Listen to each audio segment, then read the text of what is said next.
ہماری قوم آج چاہیے کہ بیمار ہے. جتنی تقریریں، جتنے وعظ، جتنے مضامین، جتنی کتابیں ہیں، وہ ساری کی ساری چاہیے پر ختم ہوتی ہیں کہ شادی یوں ہونا چاہیے، سادگی ہونی چاہیے، وہ جہیز نہیں ہونا چاہیے. سوال یہ ہے، اگر ایک شخص پھر بھی سب کچھ جانتے ہوئے کرتا ہے، آپ کا ایٹیٹیوڈ، آپ کا رویہ، آپ کا رد عمل کیا ہو، اس پہ کوئی بات کرنا نہیں چاہتا. جو نبی کے سنت کے مطابق نکاح نہیں کرتا، اس دعوت میں آپ کا شرکت کرنا، یہ آپ کی بے ضمیری، بے حسی، ڈھٹائی اور رسول صلی اللہ علیہ وسلم کی سنت سے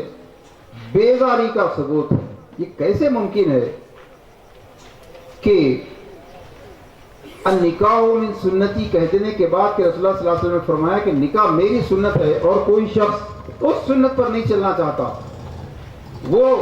یا تو اپنے خاندان کی کسی بڑی شادی کی مثال رکھنا چاہتا ہے، یا تو کوئی امبانی کی مثال سامنے رکھ کر چلنا چاہتا ہے، یا کوئی اوتاروں کی مثال کے مطابق شادیاں کرنا چاہتا ہے، آپ اس کی شادی میں شرکت کرنا چاہتے ہیں.